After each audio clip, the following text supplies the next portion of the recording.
தேசத்தில் வர்ஷிக்கப்பட்டபடியாக நாம் யாவரும் ஜெப நிலைமையில் இருக்கும் பொழுது நமக்காக ஜெபித்தார்கள்.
ஹல்லேலூயா, ஹல்லேலூயா. எல்லா கர்த்தருடைய பிள்ளைகளும் ஆண்டவருடைய சமூகத்திலே உட்காருவோம். எல்லா தேவனுடைய பிள்ளைகளும் ஆண்டவருடைய சமூகத்தில் உட்காருவோம். Praise the Lord. ஹல்லேலூயா, ஹல்லேலூயா சொல்லாமா? சந்தோஷமா இருக்கீங்களா? சொல்லாமே ஹல்லேலூயா. கர்த்தர் நேற்றும் இன்றும் என்றும் மாறாதவராக நம்முடைய நடுவில் அவர் வெளிப்படுகிற கிருபைகளை நினைத்து இந்த ஆண்டவரை ஸ்தோத்தரிக்கிறேன். இந்த நவம்பர் மாதத்திலும் கர்த்தர் நம்மை அதிசயமாக இந்த இடத்திலே கூட்டி வர செய்து இந்த மாதத்தை காணும்படி கர்த்தர் நமக்கு கொடுத்த நல்ல தருணங்களுக்காக ஆண்டவரை மகிமைப்படுத்துகிறேன். எத்தனையோ பேர்கள் இந்த உலகத்தை விட்டு மாய்ந்து போகும் பொழுது தேவனாகிய கர்த்தர் நம்மை உயிரோடே காப்பாற்றி அவருடைய நாமத்தை அறிவிக்கும்படியான ஒரு பாத்திரமாய் கர்த்தர் நம்மை மாற்றுகிறார். அல்லேலூயா சொல்லாமா? அவன் இயற்கை சூழ்நிலைகள் பல மோசமான சூழல்கள் காணப்பட்டிருந்தாலும் அதன் நடுவிலும் கர்த்தர் உங்களையும் உங்கள் குடும்பங்களையும் நம்முடைய பிள்ளைகளையும் ஆண்டவர் பாதுகாத்துக் கொண்டார். ஆமென், அல்லேலூயா. இனிமேலும் தேவன் நம்மை பாதுகாப்பார் என்கிற ஒரு நம்பிக்கையோடு இருந்ததால் ஞாயிற்றுக்கிழமை ஆகும்போது கர்த்தருடைய சமூகத்திலே ஓடோடி கூடி வந்து ஆண்டவரை ஆராதிக்கிறோம். அந்த ஆராதனை வீணாய் போவதில்லை, வெறுமையாய் போவதில்லை என்று நான் நம்புகிறேன். கர்த்தர் நம்மை ஆசீர்வதிப்பார். ஆமென், அல்லேலூயா. ஒரு வசனத்தை ஆண்டவருடைய சமூகத்திலே வாசிக்க கேட்போம். ஆபக்கூக்கு தீர்க்கதரிசன புஸ்தகம் 3ஆம் அதிகாரம் 2ஆம் வசனத்தை வாசிக்க கேட்போம். ஆபக்கூக்கு தீர்க்கதரிசன புஸ்தகம் 3ஆம் அதிகாரம் 2ஆம் வசனம். கர்த்தாவே, நீர் வெளிப்படுத்தினதை நான் கேட்டேன், எனக்கு பயம் உண்டாயிற்று. கர்த்தாவே, வருஷங்களின் நடுவிலே உமது கிரியையை உயிர்ப்பியும் வருஷங்களின் நடுவிலே அதை விளங்க பண்ணும். கோபித்தாலும் இரக்கத்தை நினைத்தருளும். எல்லா கண்களையும் அடைப்போமா? கர்த்தர் வார்த்தைகளோடு நம்மோடு பேசும்படியாக. ஹல்லேலூயா. இதுவரைக்கும் கர்த்தருடைய சமூகத்திலே பாடல்களினாலும் ஸ்தோத்திரங்களினாலும் துதிகளினாலும் ஆமென் 10 நரம்பு வீணைகளினாலும் ஆண்டவரை மகிமைப்படுத்தி இருக்கிறோம், பாடி துதித்து இருக்கிறோம். ஹல்லேலூயா. சரியாக 9 மணி நேரத்தில் 9ஆம் மணி நேரத்திலே கர்த்தருடைய சமூகத்திலே கூடி வந்து தேவனை ஆராதிக்க ஆண்டவர் நமக்கு பலம் தந்திருக்கிறார். இந்த நேரங்களிலும் ஆமென் சாட்சிகளினாலும் ஆமென் ஆமென் சங்கீதங்களினாலும் ஆண்டவரை மகிமைப்படுத்தும்படி தேவன் நமக்கு உதவி செய்தார். தொடர்ந்து கர்த்தருடைய வார்த்தைக்கு நம்முடைய சிந்தனைகளை நாம் திருப்பப் போகிறோம். தேவனே, இன்னைக்கு வேண்டியதான வார்த்தைகள் எனக்கு தாரும் என்று சொல்லி ஆண்டவருடைய சமூகத்திலே தங்களை தாழ்ந்து விட்டுக் கொடுக்கிறோம். ஹல்லேலூயா, ஹல்லேலூயா. எங்களோடு பேசுங்க ஆண்டவரே, எங்களோடு பேசுங்க ஆண்டவரே. வசனங்களை கேட்க முடியாதபடி வீடுகளில் பல துறைகளில் பலவீனப்பட்டிருக்கிற ஜனங்கள் விடுவிக்கப்பட்டு ஆண்டுடைய வசனங்களை கேட்கத்தக்கதால் என் ஆண்டவர் மாற்றுபடியாக நாங்கள் செபிக்கிறோம். வார்த்தையிலே ஜீவன் உண்டு, வார்த்தையிலே வல்லமை உண்டு, வார்த்தையிலே அதிகாரம் உண்டு. தகப்பனே, பேசுகிறது நீங்கள் அல்ல, பரிசுத்த ஆவியானவரே உங்களோடு கூட சேர்ந்து பயணம் பண்ணுவார். ஹல்லேலூயா. நீ பயணம் பண்ணுகிறார், எங்களோடு கூட சேர்ந்து பயணம் பண்ணுகிறார், எங்களோடு சேர்ந்து நீ பயணம் பண்ணுகிறார். வார்த்தைகளுக்காக ஸ்தோத்திரம் தகப்பனே. ஹல்லேலூயா, ஹல்லேலூயா. சிங்கக்கேபியோ சூளை நெருப்போ அவர் நம்மை காத்திடுவார். சிங்கக்கேபியோ சூளை நெருப்போ அவர் நம்மை காத்திடுவார். அவரே நம்மை காப்பவர், அவரே நம்மை காண்பவர், அவரே நம்மை காப்பவர், அவரே நம்மை காண்பவர். சிங்கக்கேபியோ சூளை நெருப்போ அவர் நம்மை காத்திடுவார். சிங்கக்கேபியோ சூளை நெருப்போ அவர் நம்மை காத்திடுவார். சிங்கக்கேபியோ நான் இருந்தேன், அவர் என்னோடு அமர்ந்திருந்தார். சுட்டெரிக்கும் அக்கினியில் நடந்து கனித்துளியால் என்னை நனைத்தார். சிங்கக்கேபியில் நான் இருந்தேன், அவர் என்னோடு அமர்ந்திருந்தார். சுட்டெரிக்கும் அக்கினியில் நடந்து கனித்துளியால் என்னை நனைத்தார். சிங்கக்கேபியோ சூளை நெருப்போ அவர் நம்மை காத்திடுவார். சிங்கக்கேபியோ சூளை நெருப்போ அவர் நம்மை காத்திடுவார். அவரே நம்மை காப்பவர், அவரே நம்மை காண்பவர், அவரே நம்மை காண்பவர், அவரே நம்மை காண்பவர். சிங்கக்கேபியோ சூளை நெருப்போ அவர் நம்மை காத்திடுவார்.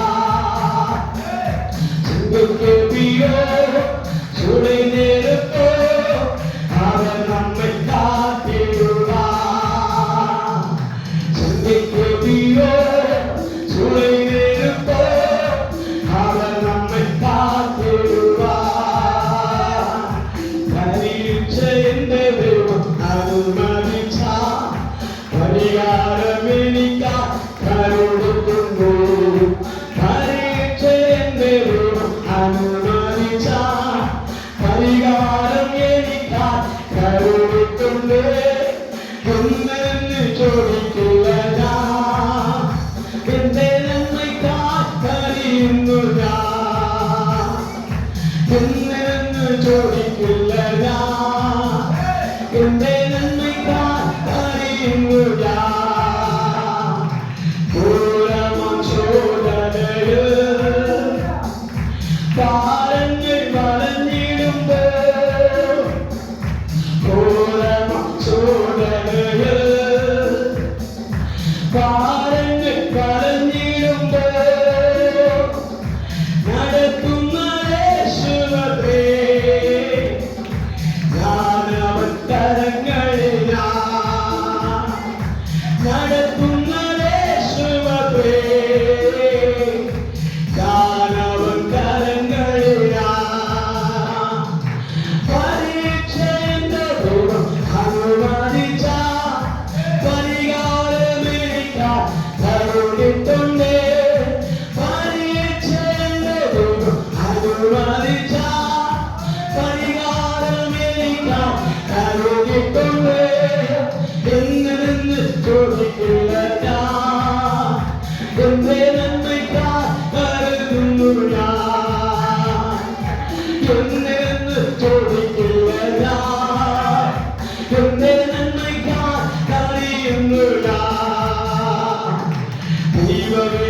അനുകൂലം അത് നന്നായി അറിയുന്നു ഞാൻ.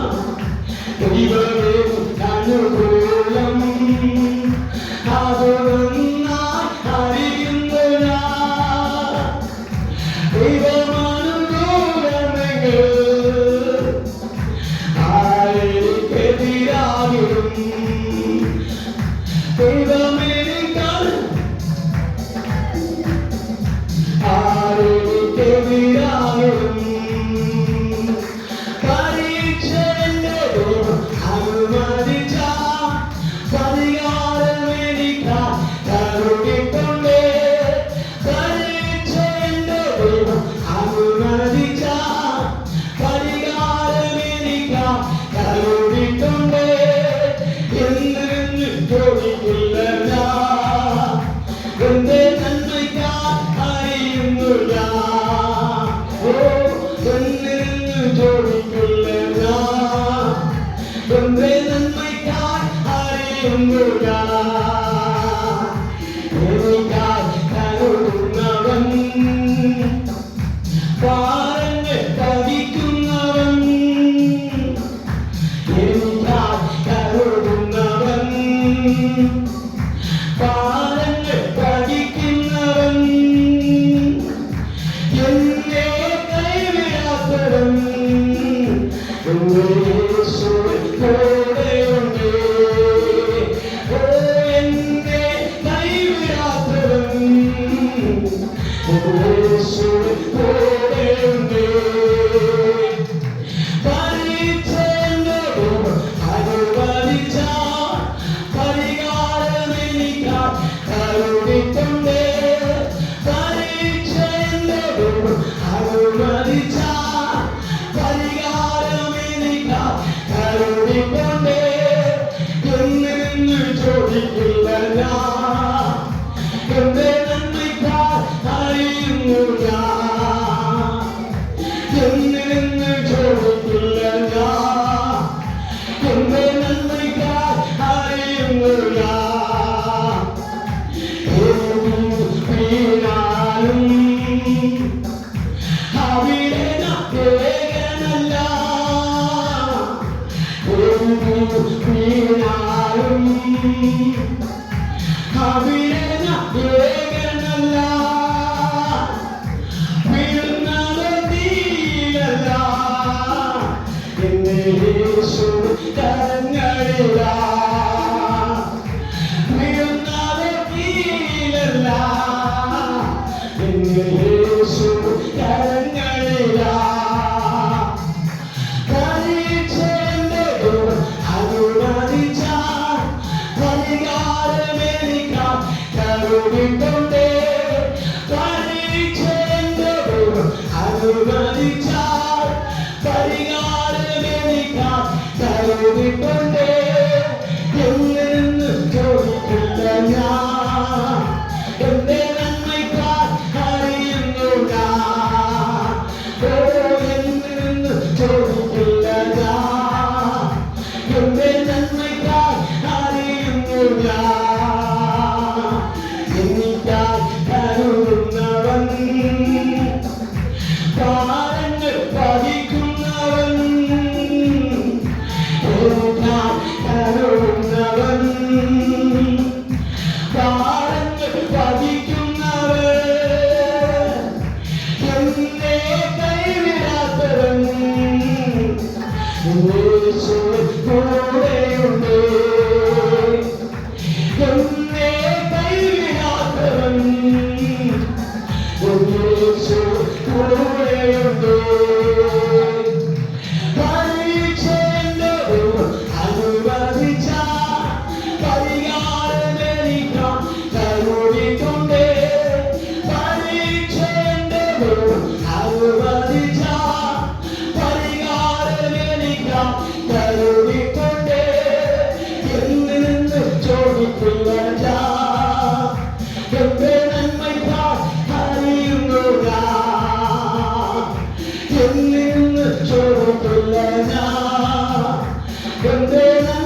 நான் எதற்காக என்று கேட்காம ஆண்டவரே சகலமும் நன்மைக்காக எனக்காக சோதனை கொடுக்கும், பிரச்சனை அனுமதிக்கும், போராட்டத்தை அனுமதிக்கும், சபை உபத்திரவை அனுமதிக்கும், எதிர்ப்புகளை அனுமதிக்கிறேன், ஆண்டவரை சண்டையை அனுமதிக்கிறேன், போராட்டத்தை அனுமதிக்கிறேன். தகப்பனே ஹalleluya ஹalleluya விபாதா சம்பரா விபாதா வைலவா வைலவரவரவ பரிசுத்தாவியானவரே விரும்புகிறோம்.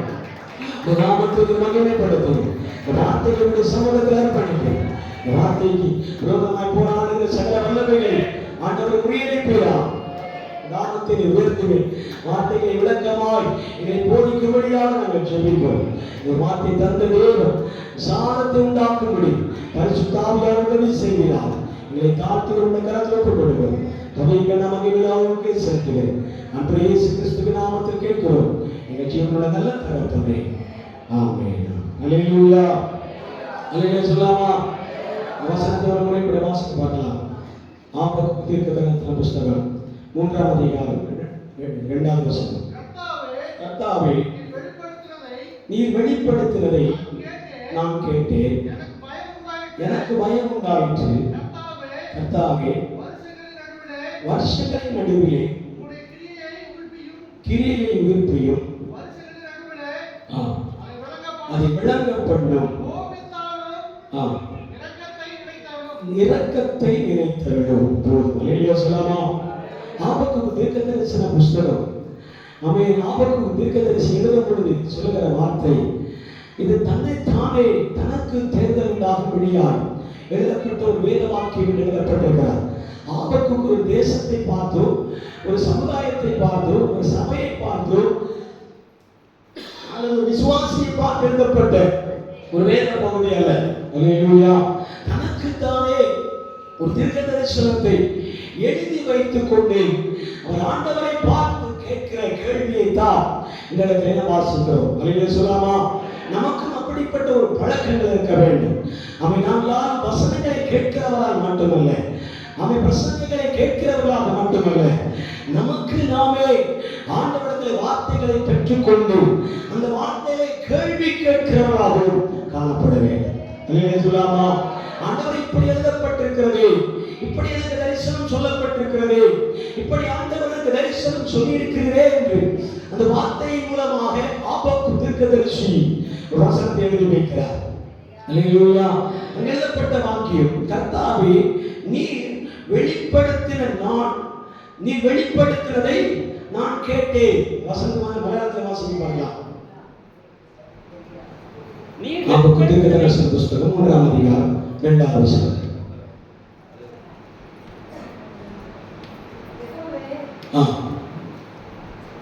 கர்த்தாவே, நீர் வெளிப்படுத்தினதை நான் கேட்டேன்.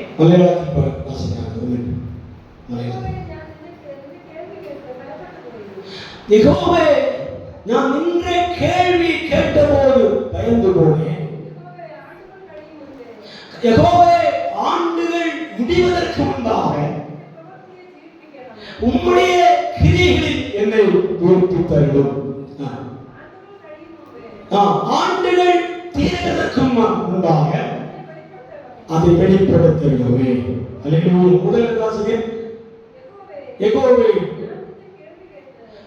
நின்ற கேள்வி கேட்டு பயப்பட்டு போய் போதும். அல்லேலூயா சொல்லாமா? அல்லேலூயா சொல்லாமா? தமிழ்ல வித்தியாசம் எழுதப்பட்டிருக்கிறது.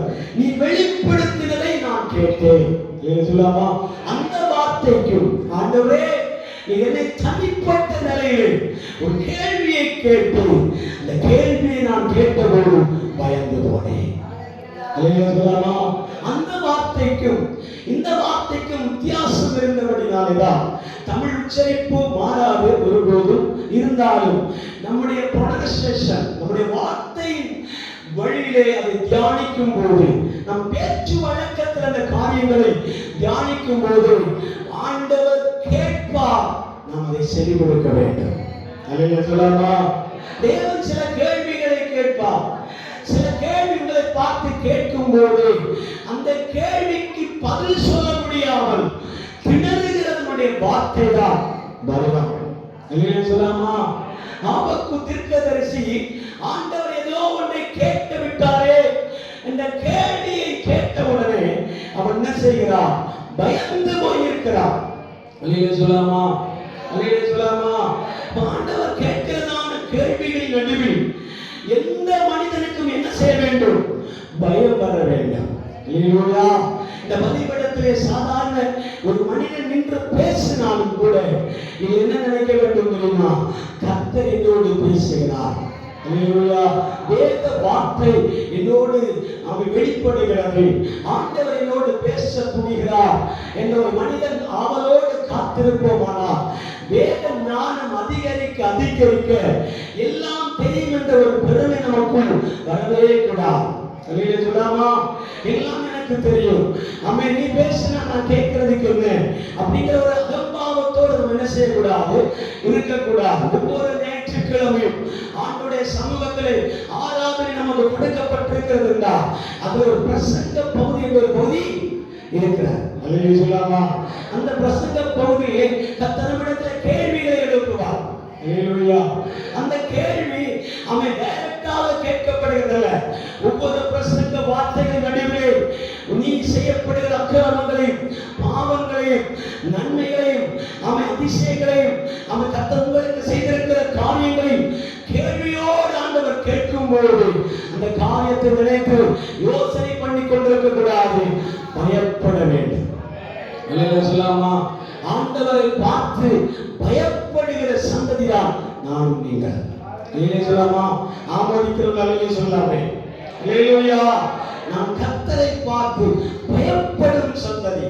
நான் தேவனுடைய சமூகத்தில் என்றால் பயந்து போயிருக்கிறேன். அல்லேலூயா. வேத ஞானம் எனக்கு இருந்தாலும் கர்த்தருடைய வார்த்தையை கவனமாய் கேட்கும் போது எனக்கு ஒரு பயம் வர வேண்டும். அல்லேலூயா சொல்லாமா? பயப்படாதவன் விசுவாசியே கிடையாது. அல்லேலூயா சொல்லாமா? பயப்படாதவன் கர்த்தருடைய பிள்ளைகளே கிடையாது. பயப்படாதவர்கள் மேலே ஆண்டவர் பிரியமே இருக்க மாட்டார். அல்லேலூயா சொல்லாமா? இங்க எழுதப்பட்டிருக்கிற கர்த்தாவே நீர் வெளிப்படுத்தினதை அந்த மலையாளத்தில் வாசிக்கின்றோம். ஆண்டவரே நீர் என்னோடு கேள்வி கேட்பதை நினைத்து நான் என்ன செய்தேன்? பயந்து இருக்கிறேன். அல்லேலூயா சொல்லாமா?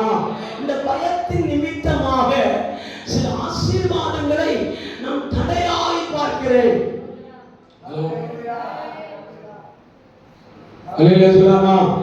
அல்லேலூயா. நான் ஆசீர்வாதங்களை தடையாய் பார்க்கிறேன். அதனால நீர் என்ன செய்யாதீரும் கர்த்தாவே வருஷங்களின் நடுவே உம்முடைய கிரியையை உயிர்ப்பியும். அல்லேலூயா சொல்லாமா? எதற்கு ஆபத்து தீர்க்கதரிசி பயந்து கொண்டிருக்கிறார் தெரியுமா? ஆண்டவரே நீர் சொன்ன ஆசீர்வாதம் இந்த வருடத்தின் கடைசியாகும் நடக்குமோ நடக்காமல் போகுமோ என்ற பயம். அல்லேலூயா. அல்லேலூயா சொல்லாமா? ஆபத்து தீர்க்கதரிசிக்கு ஒரு பயம் இருக்கிறார். ஆண்டவர் எனக்கு சொன்ன வார்த்தையை நிறைவேற்றாமல் போய்விடுவாரோ, எனக்கு சொன்ன ஆசீர்வாதங்கள் தடைபட்டு போய்விடுமோ. வருடங்கள் ஆக ஆக அந்த மலையாளத்தில் எழுதப்பட்டிருக்கிறது வருஷங்கள் கழிகிறதுக்கு முன்பாக அல்லேலூயா காலங்கள் தீரும் முன்னே. அல்லேலூயா சொல்லாமா? இந்த வசனத்தை நாம் ஆழமாய் தியானிக்க வேண்டும். வருடங்கள் முடிகிறதற்கு முன்பாக நீ சொன்னதை அவன் சொன்ன நேரத்தில் நீ சொன்ன வாக்குத்தத்தம் என் வாழ்க்கைக்கு, என் குடும்பத்திற்கு, என் பிள்ளைகளுக்கு, என் சபைக்கு, என் தேசத்தில், என் சமுதாயத்தின் நடுவில் நிறைவேற கூடாமல் பயந்து போயிருக்கிறேன். அல்லேலூயா சொல்லாமா? அல்லேலூயா சொல்லாமா? ஜெபிக்கிறவர்களால் மட்டும்தான் இந்த காரியங்களை தியானிக்க முடியும். அல்லேலூயா. நாம் ஏதோ உழைப்பினாலே முன்னேறி வந்து கொண்டிருக்கிறபடினாலே அந்த உழைப்பை நாம் என்ன செய்கிறோம்? ஆதரிக்கிறோம். அல்லேலூயா சொல்லாமா? கர்த்தர் தான் எனக்கு இதை கொடுத்தார், தேவன் தான் எனக்கு இந்த ஆசீர்வாதங்களை தருகிறார், தேவன் தான் இந்த ஆசீர்வாதங்களுக்கு ஊன்றுகோலாக இருக்கிறார் என்று யாரெல்லாம் தியானிக்கிறோமோ அந்த தியானத்தின் நடுவே நாம் சொல்ல முடியும், என்னுடைய உழைப்பல்ல, உம்முடைய கிரக்கம், உம்முடைய கிருபை என்னோடு இல்லாவிட்டிருந்தால் நான் என்றைக்கோ அழிந்து போயிருக்கிறேன். அல்லேலூயா. உம்முடைய கிருபை என்னோடு இல்லாதிருந்தால், உம்முடைய இரக்கம் என்னோடு இல்லாதிருந்தால், என் குடும்பத்தோடு உடைய கிருபை இல்லாதிருந்தால் அழிந்து போயிருப்போமே. அல்லேலூயா சொல்லாமா? அப்படிப்பட்ட இரக்கம் என் வாழ்க்கையில் வராமல் விலகி போகுமோ இந்த ஒரு பயத்தோடு கூட அந்த ஆபத்து தீர்க்கதரிசி வேதத்தில் எழுதி வைக்கிறார். அல்லேலூயா சொல்லாமா? அல்லேலூயா. அவருடைய பயம் என்ன என்று வாசிங்கள். 1ஆம் அதிகாரம். ஆமென். ஹalleluya. praise the Lord. 1ஆம் அதிகாரத்திலே 1 முதல் 4 வரை வசனத்தை வாசிங்கள். ஆபத்து தீர்க்கதரிசி புத்தகம் 1ஆம் அதிகாரம். ஆபத்து என்ற தீர்க்கதரிசி நாம் தீர்க்க தரிசனமாய் கண்ட பாரம், கர்த்தாவே நான் எதுவரைக்கும் உம்மை நோக்கி கூப்பிடுவேன், நீர் கேளாமல் இருப்பீர்.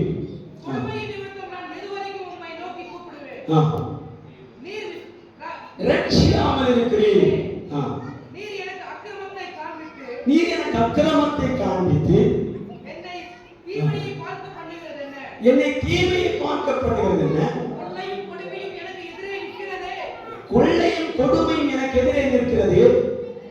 வழக்கை வாரையும் எழுப்புகள் உண்டு. ஆகையால் நியாயப்பிரமாணம் பலனற்றதாகி நியாயம் ஒருபோதும் செல்லாமல் போகிறது. துன்மார்க்கன் நீதிமானை வளைந்து கொள்கிறார். ஆதலால் நியாயம் புரட்டப்பட்டிருக்கிறது. அல்லேலூயா சொல்லாமா? ஆபத்து தீர்க்கதரிசி ஆண்டவரை பார்த்து கேட்கிறார், ஆண்டவரே உம்முடைய கேள்வி நிமித்தம் நான் பயந்து போயிருக்கிறேன். நீ இந்த வருஷத்துக்கு முடிகிறதற்கு முன்பாக இது என்ன செய்யும்? உயிர்ப்பித்தருளும், என்னை ரட்சித்தருளும் என்று சொல்லி ஆபத்து தீர்க்கதரிசி ஆண்டவரை பார்த்து புலம்புகிறார். புலம்புவதனுடைய நோக்கம் 1ஆம் அதிகாரத்திலே வாசித்திருக்கிறோம். அல்லேலூயா. ஏன்னா நீதிமான் என்ன செய்கிறான்? பலனற்று போகிறான். துன்மார்க்கம் வளருகிறது. அல்லேலூயா. வேதத்தின்படி துன்மார்க்கம் வளரக்கூடாது. நீதிமான் பனை போல சிரிக்க வேண்டும். அல்லேலூயா சொல்லாமா? அல்லேலூயா. ஒரு ஜெபிக்கிறவனுக்குள்ள இருக்கிற ஆமென் ஒரு உந்துதல், ஒரு ஜெபிக்கிறவனுக்குள்ள இருக்க வேண்டிய ஒரு ஆனந்தம் என்ன தெரியுமா? துன்மார்க்கம் வளரவே கூடாது. நீதிமான் தான் வளர வேண்டும். அல்லேலூயா சொல்லாமா? இங்க எழுதப்பட்டிருக்கிறது நியாயப்பிரமாணம், நியாயம் பலவீனமாய் கொண்டே இருக்கிறார். அல்லேலூயா சொல்லாமா? எந்த காரணத்தினாலும் நியாயம் ஒரு பக்கம் இருக்குமானால் இந்த நியாயம் பலப்பட வேண்டும். உங்களுடைய பேச்சுகளாகட்டும், உங்களுடைய செய்திகளாகட்டும், உங்களுடைய நடக்கைகளாகட்டும், உங்களுடைய பார்வைகளாகட்டும், உங்களுடைய யோசனைகளாகட்டும், நியாயம் ஒரு பக்கம் இருக்குமானால் இந்த நியாயத்தை பலவீனப்படுத்தவே கூடாது. இருக்கிறவர்களுக்காக சொல்றேன். அல்லேலூயா சொல்லாமா? அல்லேலூயா சொல்லாமா? நியாயப்பிரமாணம் என்பது ஒரு தேவ பிள்ளை தன்னை காத்துக்கொண்டு தன் ஆத்துமாவையும் தன் சரீரத்தையும் தன்னுடைய ஆவியையும் களங்கமில்லாமல் பாதுகாத்துக் கொண்டு நியாயத்துக்கு பின்னாக நடக்கும் போது ஒரு கூட்டம் சேர்ந்து இவன் அநியாயக்காரன், இவன் அக்கிரமக்காரன், இவன் பாவி என்று குற்றம் சாட்டிக் கொண்டே இருக்கும் போது நியாயம் ஆட்டோமேட்டிக்கலாகவே பலவீனமாகும். அல்லேலூயா சொல்லாமா? ஆனால் நியாயம் பலவீனமாகும் போது துன்மார்க்கம் செய்கிறவர்கள் வளர்ந்து கொண்டே இருப்பார். அல்லேலூயா சொல்லாமா? அல்லேலூயா சொல்லாமா? நியாயத்துக்கு புறம்பாக, நம் நீதிக்கு புறம்பாக, அவன் நன்மைக்கு புறம்பாக, ஆசீர்வாதத்துக்கு புறம்பாக எவன் ஒருவன் தன் வாயை நீட்டுகிறானோ, கையை நீட்டுகிறானோ, தன் பேச்சை உயர்த்துகிறானோ அந்த துன்மார்க்கம் வளர்ந்து கொண்டே இருப்பதை நினைத்து அவன் சந்தோஷப்பட்டு கொண்டே இருப்பான். அல்லேலூயா சொல்லாமா? அந்த சந்தோஷத்தில் தேவ பிள்ளைகளுடைய கண்ணீர்கள் ஆறாய் பாய்ந்து கொண்டிருக்கும். அந்த சந்தோஷத்திலே துன்மார்க்கன் சந்தோஷப்படுவான், அவன் அக்கிரமக்காரன் சந்தோஷப்படுவான், அநியாயம் செய்கிறவர்கள் வாழ்ந்து கொண்டே இருப்பார்கள். ஆனால் நீங்களும் நானும் ஒரு அறை வீட்டுக்குள் உட்கார்ந்து கொண்டு ஒரு தேவ சமூகத்தில் உட்கார்ந்து கொண்டு தங்களுடைய புலம்பலை, தங்களுடைய கண்ணீர்களை, தங்களுடைய பாடுகளை நினைத்து, தங்களுடைய வியாகுலங்களை நினைத்து தேவ சமூகத்தில் மன்றாடி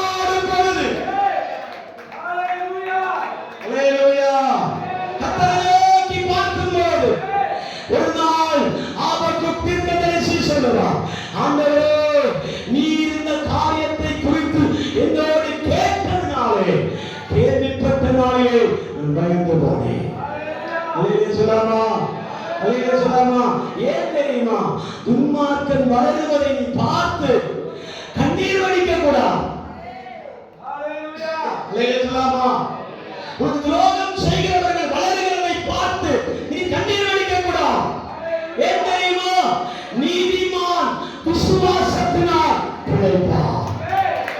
அல்லேலூயா சொல்லாமா. நீதிமானுடைய ஒரு எண்ணம் இருக்கிறார். நீதிமானுக்கு ஒரு வைராக்கியம் இருக்கிறார். நீதிமானுக்கு ஒரு லட்சியம் இருக்கிறார். அவன் எந்த நேரத்திலும் பொருளாதாரத்தை பார்க்க மாட்டான், ஆசீர்வாதங்களை பார்க்க மாட்டான், நன்மையை பார்க்க மாட்டான். அவன் யாரை விசுவாசித்திருக்கிறார் என்பதை அறிந்து கொள்ளலாம். அவன் கர்த்தரை மாத்திரம் விசுவாசித்திருப்பான். அவர் கொடுத்தால் வாங்கிக் கொள்ளுவான். அவர் கொடு இல்லாவிட்டால் அதையும் வேண்டாம் என்று சொல்லுகிறார். நீதிமான் விசுவாசத்தினால் பிழைப்பான். ஒரு தேவ பிள்ளை நீதிமானாக மாற வேண்டுமானால் அவன் துன்மார்க்கனுடைய வழிகளை பின்பற்றக்கூடாது.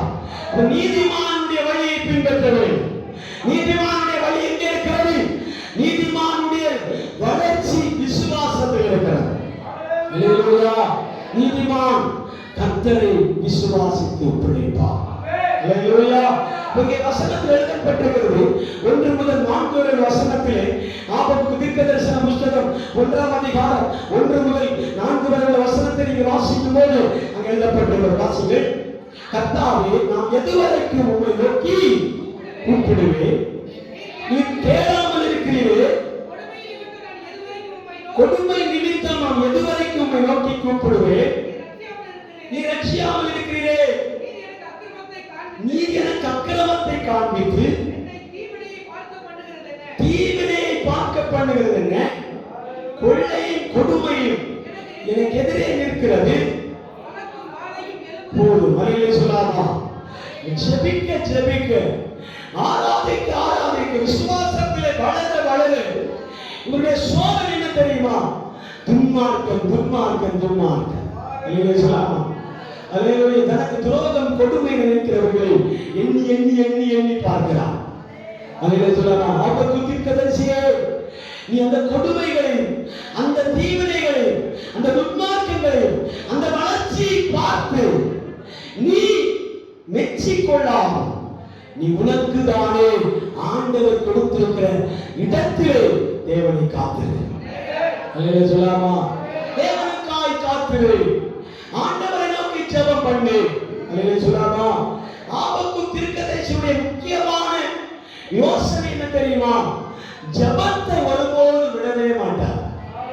அல்லேலூயா. தினந்தோறும் ஒரு ஜெபம் அவருடைய வாழ்க்கையிலே பற்றி எரிந்து கொண்டே இருக்கும். அல்லேலூயா சொல்லாமா. என்ன தன்னுடைய வாழ்க்கை சுற்றி நடந்தாலும் இந்த ஜெபத்தை ஒருபோதும் விடவே மாட்டார். அல்லேலூயா சொல்லாமா. ஆராதனை என்பது கூடி வந்து ஆராதிக்கிற இடம். ஜெபம் என்பது தனிமை ஜெபிக்கிற ஜெபம். அல்லேலூயா. ஒரு புருஷன் மனைவி பிள்ளைகள் சேர்ந்து ஜெபிக்கிற கூட்டு ஜெபங்களை காட்டிலும் தனி ஜெபத்திலே விஷயங்கள் அதிகமாக இருக்கும். அல்லேலூயா சொல்லாமா. அல்லேலூயா. அவன் ஒரு புருஷன் மனைவி காது ஜெபிக்கிற இடத்துல என் மனைவியை சந்தியும், மனைவியை தொடும், அப்படி சொல்லி ஜெபிக்க முடியாது. அல்லேலூயா சொல்லாமா. புருஷன் கூட இருக்கும்போது புருஷனை தொடும், புருஷனை அடியும், புருஷனை ரட்சியும் என்று சொல்ல முடியாது. அது எங்கே ஜெபிக்க முடியும் தெரியுமா? ஆபத்து தீர்க்கதரிசியை போல தனி அறையில் உட்கார்ந்து கொண்டு அவன் சொல்லுகிறான், ஆண்டவரே என் ஜெபத்தை கேளு. அல்லேலூயா சொல்லாமா. என் ஜெபத்தை கேளு. என் மனைவியை சந்தியும், என் பிள்ளைகளை சந்தியும், என் மனைவியை தொடுவீராக, என் பிள்ளைகளை தொடுவீராக. அல்லேலூயா சொல்லாமா. பர்சனல் ஜெபத்திலே எந்த அளவுக்கு உயரம் இருக்கிறதோ அந்த அளவுக்கு உயரங்களிலே ஆண்டவரோடு பேசுவார். அல்லேலூயா. கர்த்தர் நம்மோடு பேசுவார். இந்த 4 வசனங்களை வாசிக்கும் போது ஆமென் ஜெபத்திலே ஆமென் ஆபக்கு தீர்க்கதரிசி ஆண்டவரை பார்த்து ஜெபிக்கிறார். ஆண்டவரே, எதுவரைக்கும் உம்மை நோக்கி கூப்பிடுவேன், நீர் கேளாமல் போயிருக்கிறீர். சொல்லாமா. நான் கூப்பிட்டே இருக்கிறேன், என் செவி கொடுக்க மாட்டீங்களே. இல்லையா சொல்லாமா? நம்முடைய ஜெபங்களில் அநேக முறை ஆண்டவர் செவி கொடுக்காதவரை போல இருப்பார். இல்லையா சொல்லாமா? கேளாதவரை போல இருப்பார்.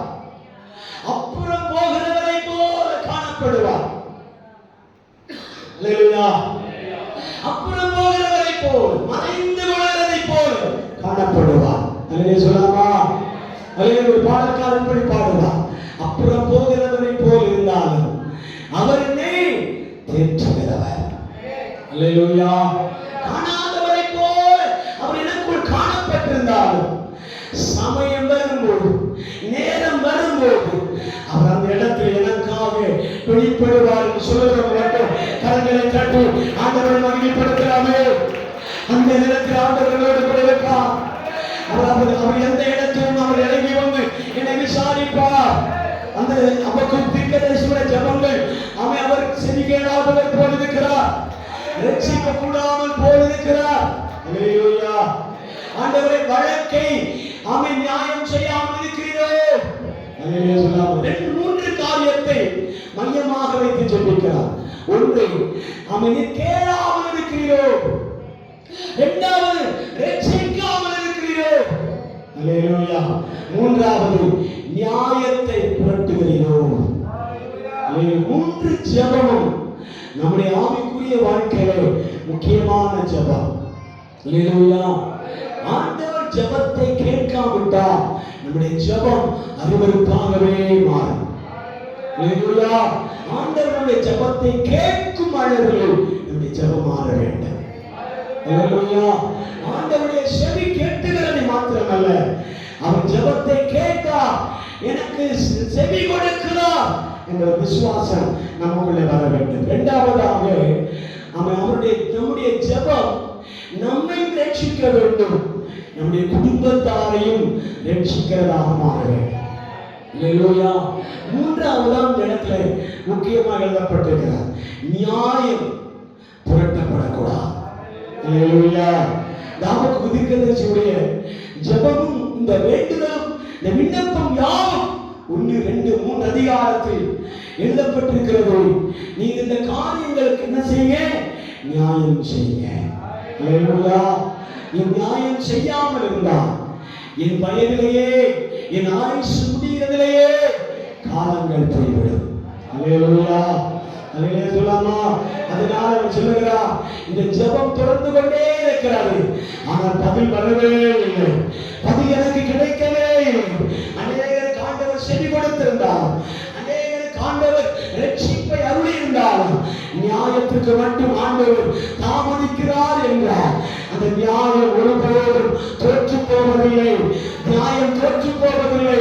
நிச்சயமாக நியாயத்துக்கு வேறு முடிவை உண்டாக்குமா என்பதை நினைத்துதான் 3ஆம் அதிகாரம் 2ஆம் வசனத்தில் எழுதப்பட்டிருக்கிறது, கர்த்தாவே, நீர் வெளிப்படுத்தினதை நான் கேட்டேன்.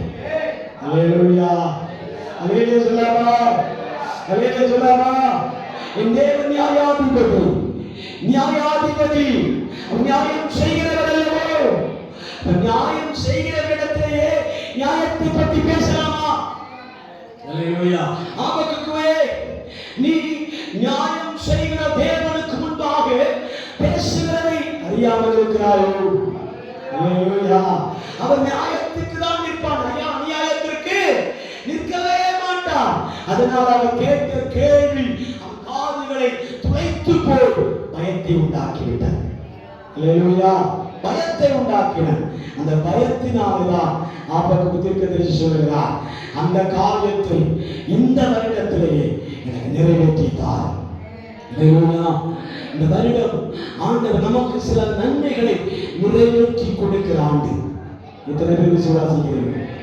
இந்த வருடத்தில், இந்த வருடம் முடிகிறதுக்கு முன்பாக, இந்த காலம் முடிகிறதற்கு முன்பாக, என் ஆயுஷ் முடிகிறதற்கு முன்பாக, என்னுடைய நாட்கள் முடிகிறதற்கு முன்பாக தேவன் எனக்காக ரட்சிப்பையும் உயிர்ப்பையும் தருகிறார் என்று சொல்கிறார். அல்லேலூயா. அல்லேலூயா சொல்லாமா? அல்லேலூயா சொல்லாமா? அல்லேலூயா. அப்ப யாருக்கு நாம் பயந்திருக்க வேண்டுமா? சங்கீதங்களின் புத்தகம் 2ஆம் அதிகாரம் 11ஆம் வசனத்தை வாசித்து பார்க்கலாம். சங்கீதம் 2ஆம் அதிகாரம் 11ஆம் வசனம். பயத்துடனே கர்த்தரை சேவியுங்கள். பயத்துடனே கர்த்தரை சேவியுங்கள். நடுக்கத்துடனே களி கூறுங்கள். குமாரன் கோபம் கொள்ளாமல் நீங்கள் வழியிலே அழியாமல் இருக்கும்படிக்கு அவரை முத்தம் செய்யுங்கள். போதும். வழியிலே சொல்லாமா? கொஞ்ச காலத்திலே அவருடைய கோபம் பற்றி எரிய போகிறது. அதனால் நீங்கள் என்ன செய்யுங்கள்? பயத்துடனே கர்த்தரை சேவியுங்கள். வழியிலே சொல்லாமா? நீங்கள் ஆண்டவர் இந்த கடைசி காலங்களிலே எப்படி சேவிக்க வேண்டுமா? பயத்துடனே சேவிக்க வேண்டும். அல்லேலூயா. நடுக்கத்தோடு கூட ஆண்டவரை ஆராதிக்க வேண்டும். அல்லேலூயா. அல்லேலூயா சொல்லாமா? பயம் இல்லாமல் ஆண்டவருடைய சமூகத்தில் இருக்கவே கூடாது. மனுஷனுக்கு நாம் என்ன செய்யக்கூடாது? பயப்படக்கூடாது. நாம் பயப்பட வேண்டிய ஒருவர் இருக்கிறார் என்றால் தேவனுக்காக மட்டும் நாம் என்ன செய்ய வேண்டும்? பயப்பட வேண்டும். அல்லேலூயா. இதனாலதான் சங்கீதக்காரர் சொல்கிறார், நீங்கள் பயத்துடனே கர்த்தரை சேவியுங்கள். அல்லேலூயா. 112ஆம் சங்கீதம் 1 முதல் 3 வரை வசனங்களை வாசிங்கள். 112ஆம் சங்கீதம். கர்த்தருக்கு பயப்படுகிறவர்கள் பெற்றுக் கொள்கிறதான ஆசீர்வாதம். வாசிங்கள். 112ஆம் சங்கீதம் 1 முதல் 3 வரை. அல்லேலூயா. கர்த்தருக்கு பயந்து அவருடைய கட்டளைகளின்படி பிரியமாய் நடக்கிற மனுஷன் பாக்கியவான். அவன்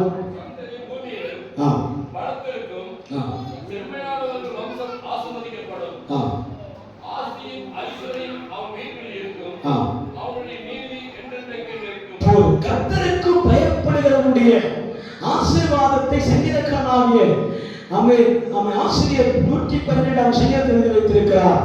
கர்த்தருக்கு பயந்து அவனுடைய கட்டளைகள் மிகவும் பிரியமாக இருக்கிற மனுஷன் பாக்கியவான். அவனுடைய சந்ததி பூமியிலே பலத்திருக்கும். கர்த்தருக்கு பயப்படுவனுடைய ஆசீர்வாதத்தில் முதல் ஆசீர்வாதம் என்ன தெரியுமா? அவனுடைய சந்ததி பூமியிலே பலத்திருப்பார்கள். அல்லேலூயா சொல்லாமா? இரண்டாவது, அவனுடைய வம்சம் ஆசீர்வதிக்கப்பட்டிருக்கும். மூன்றாவது, அவனுடைய ஆஸ்தி ஐஸ்வர்யமும் அவனுடைய வீட்டிலே நிலைத்திருக்கும். அல்லேலூயா சொல்லாமா? யாருக்கு இந்த ஆசீர்வாதமும் ஐஸ்வர்யத்தை கொடுக்கிறார்? யாருக்கு இந்த ஆசீர்வாதத்தை கொடுக்கிறார் தெரியுமா? கர்த்தருக்கு பயந்து அவர் வழிகளில் நடக்கிறவர். அல்லேலூயா சொல்லாமா? அல்லேலூயா சொல்லாமா? ஆபக்குடைய பயத்தின் நிமித்தமாக அவருடைய ஆசீர்வாதத்தை ஆண்டவர் எப்படி அளவிடுகிறார்? உன் சந்ததி பூமியிலே வளர்த்திருப்பார்கள். உன் செம்மையானுடைய வம்சம் ஆசீர்வதிக்கப்பட்டிருக்கும். உன்னுடைய ஆஸ்தியும் ஐஸ்வர்யமும் அவன் வீட்டிலே தங்கி இருக்கும். அல்லேலூயா சொல்லாமா? ஆண்டவர் தைரியப்படுத்துகிறார்.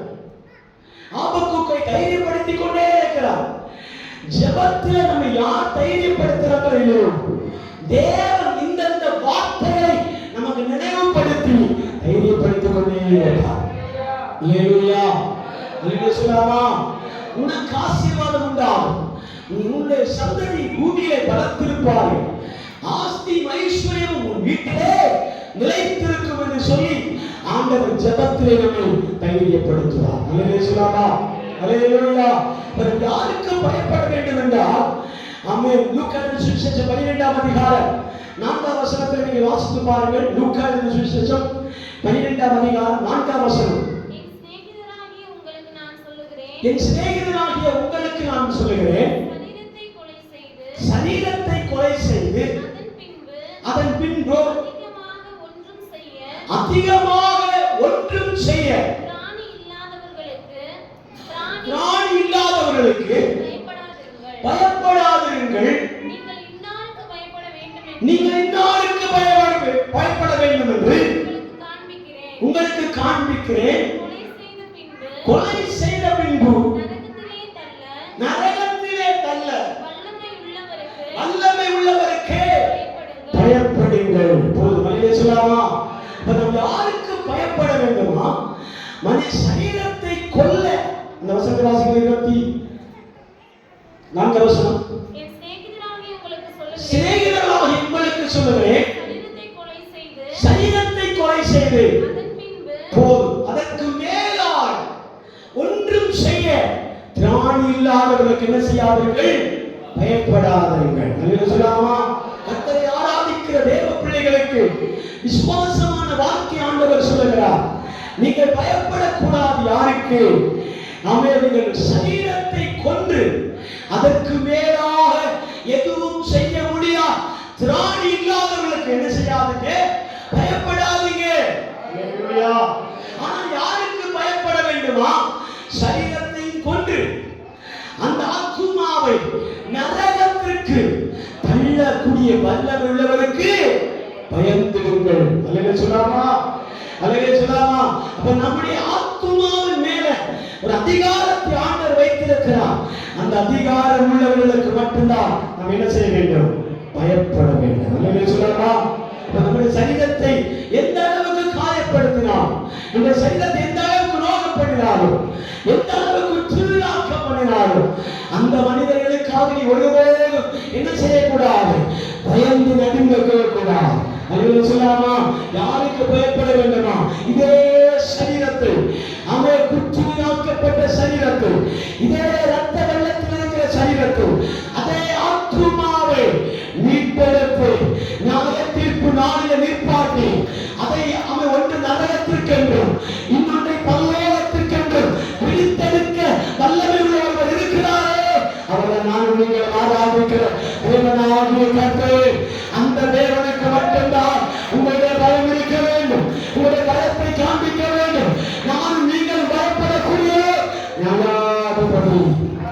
அல்லேலூயா. அந்த தேவனை மட்டும்தான் நாம் பயப்பட வேண்டும். 100 ரூபாய்க்காக பயப்படக்கூடாது. அல்லேலூயா சொல்லாமா? அல்லேலூயா. பணத்திற்காக பயப்படக்கூடாது. அல்லேலூயா சொல்லாமா? அல்லேலூயா சொல்லாம காணிக்கைக்காக பயப்படக்கூடாது. தேவனுக்காக மட்டும் பயந்திருக்கிறவர்களை காணிக்கை கொண்டு போய் கொடுக்க வைக்கிற தேவன். அல்லேலூயா சொல்லாமா?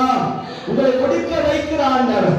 நீங்க பிடிவாதம் இருக்கிறது பாருங்க, அந்த பிடிவாதத்தின் நடுவே தேவன் உங்களை கொடுக்கவே வைக்கிறார்.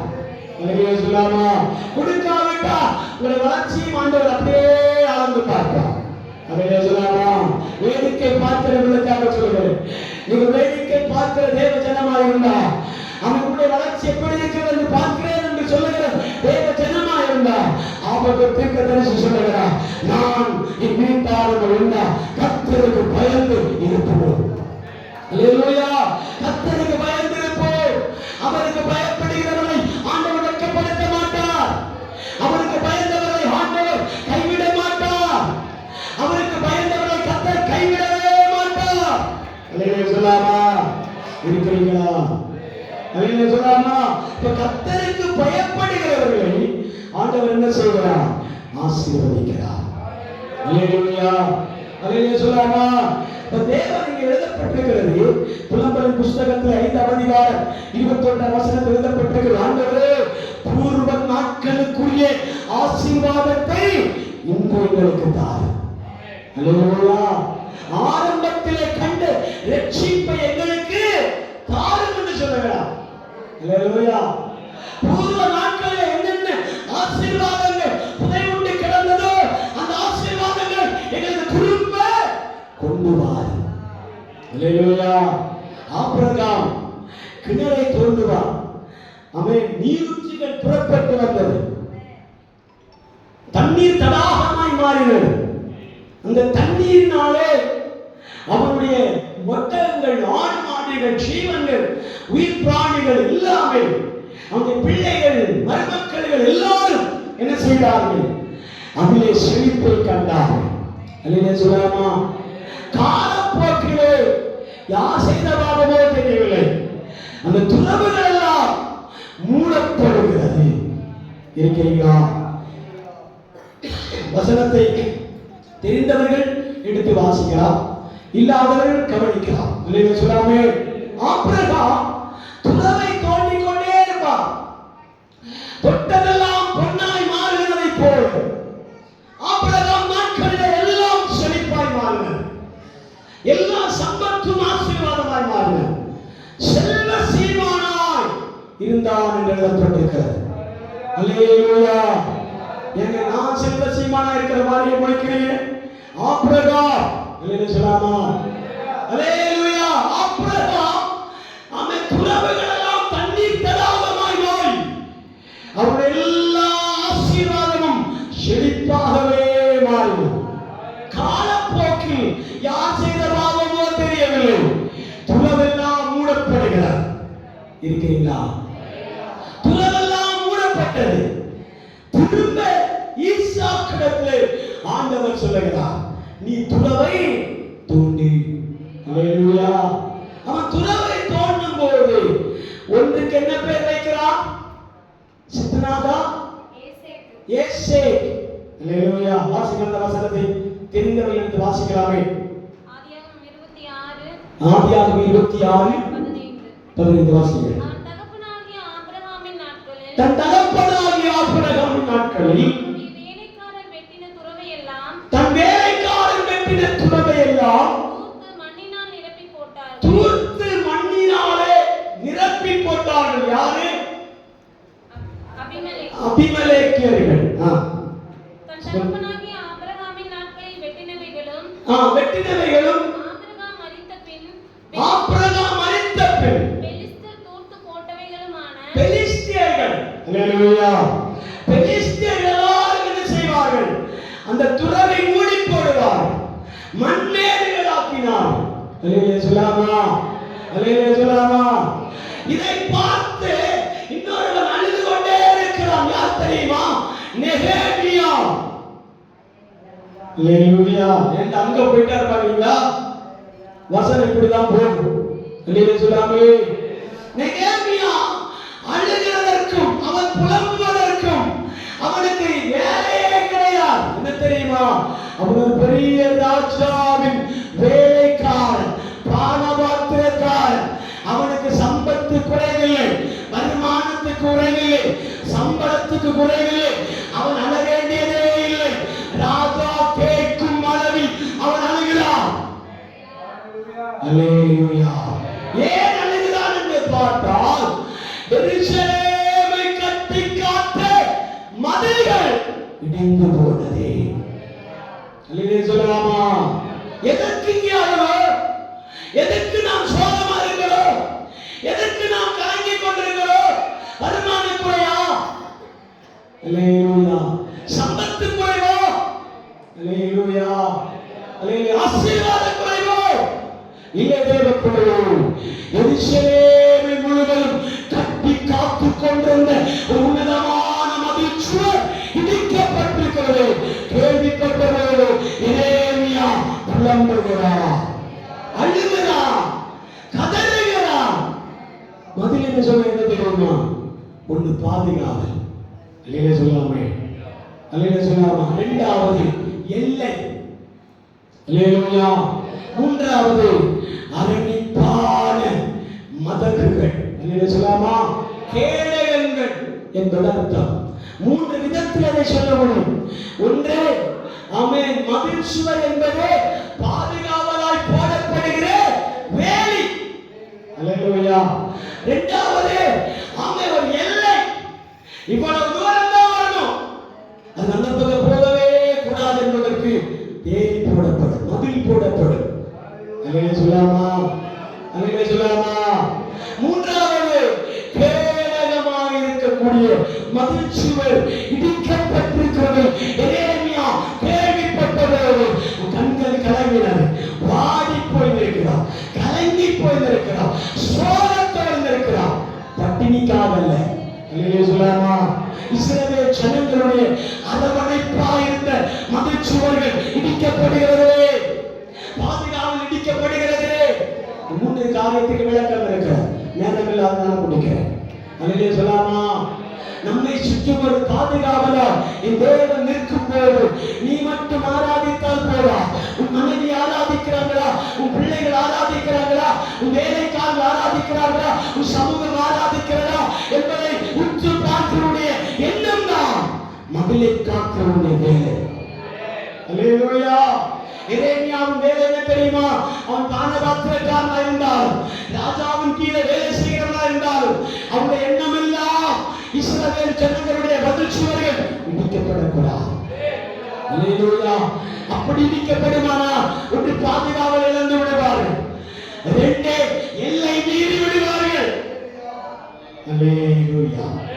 அல்லேலூயா சொல்லாமா? ஒன்று பாதுகாவல் அற்றவர்களாக இருப்பார்கள், ரெண்டு எல்லை மீறி நடப்பார்கள். அல்லேலூயா. மூன்றாவது அவன் கேடகமாக இருக்கக்கூடியவர். நாம் ஒரு கேடகத்தை பார்த்திருக்கிறோம், ஆனா கர்த்தர் உங்களை சுற்றிலும் கேடகமாக இருப்பார். அல்லேலூயா சொல்லாமா? கேடகம்னா நமக்கு இட்லி பாத்திரத்தை தூக்கி வச்சிருந்தா கேடகம் சொல்றோம், அந்த கேடகம் இல்லை. இது ஒரு ஆள் உயரத்தில் இருக்கிற ஒரு கேடகம். அது தன்னை சுற்றி இருந்தா எவ்வளவு பாதுகாப்பாக இருக்கும். அல்லேலூயா சொல்லாமா? அது உடைக்கப்படும் போது எந்த மனிதனாலும், நான் ஊழியக்காரன்னு சொல்ல மாட்டேன், ஜெபிக்கிறவர்கள் அழுது கொண்டே இருப்பார்கள். அல்லேலூயா. எப்பா இப்படி ஆயிடுச்சு, இப்படி இருந்தது, இப்படி மாறிடுச்சு அப்படின்னு புலம்ப ஆரம்பிப்பார்கள். நிறைய பேருடைய புலம்பலை பார்க்கும் போதே வேடிக்கையாகவே இருக்கும். அல்லேலூயா. இருக்கிறீங்களா? அல்லேலூயா. ஆபிரகாம் துறவை தோன்றுவான், செல்வ சீமானாய் மாறினான். நாளாகும் பொழுது துறவெல்லாம் மூடப்பட்டிருக்கிறார். அதிலே மகனுக்கு வாக்குத்தத்தம் கொடுத்தார். ஈசாக் எழும்பி துறவை வெட்டினான். இனி வாசிக்கலாம், பார்க்கலாம். தன் தகப்பனாகிய ஆபிரகாமின் நாட்களில் வெட்டினவைகளும் ஆபிரகாம் மரித்த பின் பெலிஸ்தர் தூர்த்து போட்டவைகளுமான துறவுகளை மறுபடியும் தோண்டி தன் தகப்பன் அவைகளுக்கு இட்டிருந்த பெயர்களின்படியே அவைகளுக்கு பெயரிட்டான். ஈசாக்கு வேலைக்காரர் பள்ளத்தாக்கிலே தோண்டி அங்கே சுருக்கும் நீரூற்றை கண்டார்கள். பேராவூர் மேய்ப்பர் இந்த தண்ணீர் தங்களுடையது என்று சொல்லி ஈசாக்குடைய மேய்ப்பருடனே வாக்குவாதம் பண்ணினார்கள். அவர்கள் தன்னுடனே வாக்குவாதம் பண்ணினபடியால் அந்த துறவுக்கு ஏசேக் என்று பெயர் வைத்தார். வேறொரு துறவை வெட்டினார்கள். அதை குறித்தும் வாக்குவாதம் பண்ணினார்கள். அதற்கு சித்தனா என்று பெயரிட்டார். அவ்விடத்திலிருந்து பெயர்ந்து வேறொரு துறவை வெட்டினார். அதை குறித்து அவர்கள் வாக்குவாதமே பண்ணவில்லை. அப்போதுதான் இந்த வார்த்தை உரைக்கிறார், ஆண்டவரே தேசத்தில் பருகும்படி இப்போது கர்த்தர் நமக்கு இடம் உண்டாக்கினார் என்று சொல்லி அதற்கு ரெகோபோத் என்று பெயரிட்டார். அல்லேலூயா சொல்லாமா? அல்லேலூயா. ரெகோபோத் என்றார் இடம் உண்டாக்க செய்தார், தடையை விலக்கினார், இனி யாரும் எழுந்திருப்பதில்லை. அல்லேலூயா சொல்லாமா? அல்லேலூயா. தேவனுடைய திட்டத்திற்கு எதிராக எந்த ஆசீர்வாதம் வந்தாலும் அது சத்துரு பறித்துக் கொள்ளும் போது நமக்கு வேதனையாக இருக்கும். ஆண்டவர் சொல்லிவிட்டார் என்றால் இனி ரெகோபோத்துதான், இனி ஒருவர் உனக்கு எதிராக நிற்பதில்லை என்று சொல்லி ஆண்டவர் வாக்குரைத்தார் என்றார். ரெகோபோத்தை தவிர வேறொரு துறவை வெட்டப் போவதே இல்லை. காரணம், இனி மூடத்தக்க சத்துருக்கள் உனக்கு இல்லவே இல்லை. அல்லேலூயா. இனி அதை மூடிக்கொள்வதற்கு எந்த சத்துருக்களாலும் முடியாது. இனி அம்மோனியர்கள் இல்லை, பெலிஸ்தியர்கள் இல்லை, கல்தேயர்கள் இல்லை, பாபிலோனியர்கள் இல்லை, எகிப்தியர்கள் இல்லை. அல்லேலூயா. ஏன்னா கர்த்தரே வாக்குத்தத்தம் பண்ணியிருக்கிறார், உனக்கு ரெகோபோத் பிறப்பதாக. அல்லேலூயா சொல்லாமா? சமீப நாட்களில் ஒரு ரீல்ஸ் ஓடிக்கொண்டே இருக்கிறது. என்ன ரீல்ஸ் தெரியுமா? எம்மிமா என்று சொல்லக்கூடிய ஒரு பெண்மணி இந்திய உலக வேர்ல்ட் கப்பில் முதலிடத்தை பிடித்திருக்கிறார். அவர் யார் தெரியுமா? சாதாரண மனிதன் அல்ல, அது சாதாரண பெண்மணி கிடையாது. ஒரு ஊழியக்காரனுடைய மகன் என்ற மகளாய் இருந்தபடினாலும்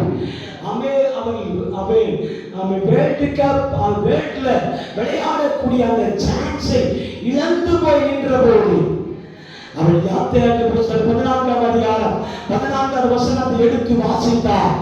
கர்த்தர் உனக்காக யுத்தம் செய்வார், நீ மௌனமாக இருப்பாய் என்று சொல்லி இந்த வார்த்தையை தன் இருதயத்தில் வைத்துக் கொண்டு விளையாட ஆரம்பித்தார். 320 29 ரன் எடுக்கக்கூடிய இடத்திலே ஒரு டீம் விளையாடுகிறார்கள். அதுல அந்த பெண்ணுடைய பெயர் எழுதி வைத்திருந்தேன், எம்மிமா ரோட்ரிக். அல்லேலூயா. எம்மிமா ரோட்ரிக் என்று சொல்லக்கூடிய அந்த பெண்மணி என்ன செய்கிறார் தெரியுமா? அவள் வர்ற பால் 114 பவுலிங்ல 127 ரன்னை எடுத்து குவித்து இன்றைய வேளையில முதலிடத்தை பிடித்து இன்றைக்கு எல்லாருடைய வாய் அடைக்கத்தக்கதால் கர்த்தருடைய பிள்ளைகளை தேசத்தில் உயர்த்துகிறார் என்றார். நீங்களும் நானும் ஆராதிக்கிற தேவன் ஜனத்தின் நடுவிலே வெட்கப்பட்டு தலைகுனியும்படியாக தேவனை அனுமதிக்க மாட்டார். தேவ திட்டத்திற்குள் நீங்கள் இருந்தால் உங்களுக்காக ஒரு துறவை ஆண்டவர் திறப்பார். அல்லேலூயா. உங்களுக்காக துறை வெட்டப்படும். நீங்கள் ரகோபாத்தால் மாறுவீர்கள். அல்லேலூயா சொல்லாமா? அல்லேலூயா சொல்லாமா? உங்கள் திறமை எதுவோ அதை நீங்கள் தேவ சமூகத்திலே காண்பிக்கும் போது நீங்கள் வெட்டின துறவை மூடுவதற்காக சத்துருக்கள் எழும்புவதில்லை. அல்லேலூயா சொல்லாமா? அதைத்தான் ஆபத்து தீர்க்கதரிசி சொல்லுகிறார், என் காது கேட்டு விட்டது, என் காதுகள் கேட்டு விட்டது, நீ சொன்னவைகள் என் காது கேட்டபோது நான் வாழ்ந்து விட்டேன். உன்மார்க்கன் வளருவதில்லை, நீதிமான் பனையை போல வளருவார். அல்லேலூயா. அது என் நாட்களில் நடக்கும், என் காலங்களில் நடக்கும், என் வருஷத்தில் நடக்கும். எத்தனை பேர் நம்புறீங்க? என் வருஷத்தில் நடக்கும், உங்கள் காலத்தில் நடக்கும். ஆண்டவரே, வருஷம் முடிகிறதற்கு முன்பாகவே என்னை ரட்சித்தீர்.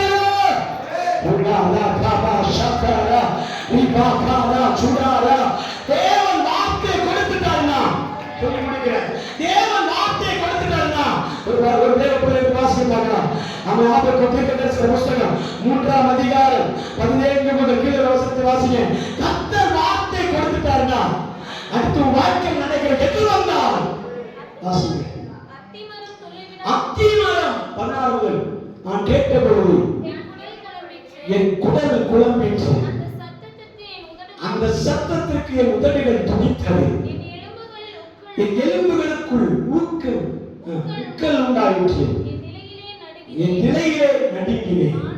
ஆனாலும் எங்களோட எதிர்க்கும் ஜனங்கள் வரும்பொழுது இக்கட்டு நாளிலே நான் இளைப்பாறுதலை அடைவேன்.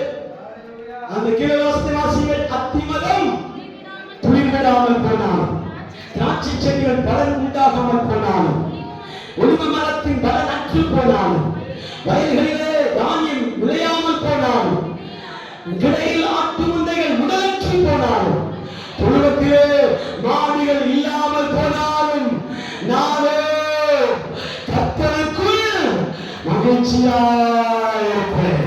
கடவுளை தட்டி ஆபத்தோடு மகிழ்ச்சியை பாருங்க, ஆபத்தோடு தங்கிட்டாவே ஒரு சந்தோஷத்தை பாருங்க, ஆபத்தோட உற்சாகத்தை பாருங்க. அத்திமர துளிர்விடாமல் போனால், திராட்சை செடிகள் பல நாள் இல்லாமல் போனால், ஒலிவ மரத்திலே பல நச்சு போனால், வயலிலே தானியம் இல்லை விளையாமல் போனால், இடையே ஆட்டு முந்தைகள் முதலற்று போனாலும், தொழுவத்திலே மாடுகள் இல்லாமல் போனாலும், நான் மாத்திரம் கர்த்தருக்குள் மகிழ்ச்சியாக இருப்பேன். துதிக்கவே முடியாது. துதிக்கிறவன் நான் சொல்ல முடியும், ஆராதிக்கிறவன் நான் சொல்ல முடியும், ஜெபிக்கிறவன் நான் சொல்ல முடியும். எல்லா கண்களை அடைப்பேன், கர்த்தரை ஆசீர்வதிப்பேன். உடா ரக சந்தரா நிவாரா இவங்களுக்கு வரவேண்டும். ஓ ஆண்டவராகிய கர்த்தர் என்பேன், அவரின் கால்களை மான் கால்களை போலாக்கி உயரமான ஸ்தலங்கள் இனி நடக்க பண்ணவா, இனி நடக்க. அடுத்த வசனத்தை வாசி பார்க்கலாம். அவன் 19 வசனம், ஆண்டவராகிய கர்த்தர் என் பலன், அவரின் கால்களை மான் கால்களை போலாக்கி உயரமான ஸ்தலங்கள் என்னை நடக்க பண்ணுவார். அல்லேலூயா. நான் உங்களை ஆராதிக்கிற தேவன் சாதாரணமான தேவன் என்று நினைக்காதீங்க, சாதாரணமான கர்த்தர் என்று நினைக்காதீங்க. அவர் உங்கள் ஜபங்களை உற்று பார்த்துக் கொண்டே இருக்கிறார், உங்கள் ஜபங்களை பார்த்துக் கொண்டே இருக்கிறார், உங்கள் கண்ணீர்களை பார்த்துக் கொண்டே இருக்கிறார், உங்கள் குமரல்களை பார்த்துக் கொண்டே இருக்கிறார். உங்கள் வாழ்க்கையில் அத்துமரம் துளிர்விடாமல் போனால், ஒரு மந்தையில் ஆடுகள் இல்லாமல் போனால், எண்ணமெல்லாம் கர்த்தரை துதிப்பதாக இருக்க வேண்டும். கர்த்தரை மகிழ்ச்சியாய் ஆராதிக்க வேண்டும். கர்த்தரை ஆனந்தத்தோடு துதிக்க வேண்டும். அதுதான் யோபு சொல்லுகிற 29:2. மீண்டும் அந்த நல்ல காலத்தை எனக்கு காண்பிமாப்பா. அந்த நல்ல காலத்தை எனக்கு காண்பிமாண்டவர். அவருடைய யோபுவோட எண்ணம் என்ன தெரியுமா? நான் இடிக்கப்பட்டதாகவே பார்க்க கூடாது. அல்லேலூயா. வெறும் மாட்டு மந்தை, வெறும் தொழுவமாகவே இருக்கக்கூடாது. அல்லேலூயா. ஆசீர்வாதம் குறைச்சலாகவே இருக்கக்கூடாது. யோபு சொல்லுகிறான், மீண்டும் அந்த நாட்களை நான் பார்க்க கூடுவோம். படித்த வாசிப்பாங்க. சென்று போன மாதங்களிலும் தேவன் என்னை காப்பாற்றி வந்த நாட்களிலும் எனக்கு உண்டாயிருந்த சீர் இப்பொழுது இருந்தால் நலமாயிருக்கும். எனக்கு திரும்பவும் எனக்கு வந்தால் நலமாயிருக்குமே. எல்லா கண்களையும் படிப்போம். திரும்ப அந்த காலத்தை எனக்கு கொண்டு வாரும் அப்பா. நான் மகிழ்ந்திருந்த காலத்தை எனக்கு திரும்ப தாரும். நான் ஆசீர்வாதங்களை கண்டு கொண்ட நாட்கள் எனக்கு திரும்ப தாரும். நான் இனிய துக்கத்தோடு இருக்கக்கூடாது. துன்மார்க்கன் வளருவது, துன்மார்க்கன் செழிப்பாயிருப்பதை